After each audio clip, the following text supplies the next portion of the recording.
आखिर कहाँ कहाँ जाता है व्यक्ति का पाप, पढ़े यह पौराणिक कथा।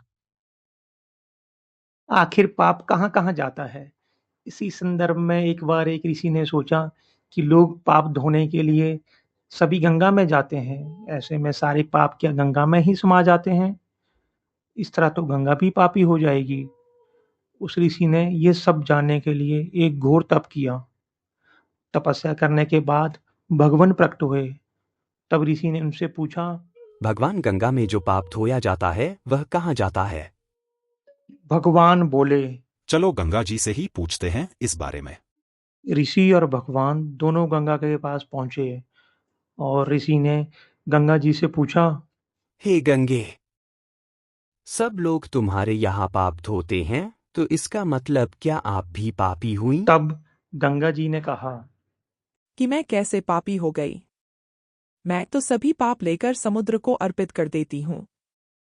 इसके बाद ऋषि और भगवान समुद्र के पास गए और उनसे पूछा, हे सागर, गंगा सभी पाप आपको अर्पित कर देती है, तो क्या आप पापी हो गए? तब समुद्र ने कहा, कैसे पापी हुआ? मैं सभी पाप को भाप बनाकर बादल बना देता हूं।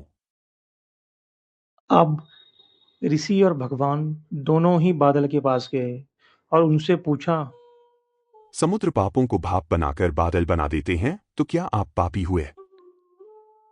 बादलों ने कहा, मैं कैसे पापी हुआ? मैं तो सभी पाप को वापस पानी बना देता हूं और धरती पर गिरा देता हूं। इससे ही अन्न उपजता है, इसे ही मानव खाता है। उस अन्न में जो अन्न जिस मानसिक स्थिति से उगाया जाता है और जिस वृत्ति से प्राप्त किया जाता है और जिस मानसिक अवस्था में खाया जाता है, उसी के आधार पर मानव की मानसिकता बनती है। यही कारण है कि कहा जाता है कि जैसा खाए अन्न वैसा बनता मन। जिस वृत्ति से अन्न प्राप्त किया जाता है और जिस मानसिक अवस्था में खाया जाता है, वैसा ही विचार मानव का बन जाता है। ऐसे में हमेशा भोजन शांत रहकर ही ग्रहण करना चाहिए। अन्न जिस धन से खरीदा जाए वह धन भी श्रम का होना चाहिए। अगर आपको हमारा वीडियो पसंद आया तो हमारे चैनल को लाइक और शेयर करें। ऐसे वीडियो देखने के लिए मोटिवेशन ज्ञान चैनल सब्सक्राइब करें। धन्यवाद।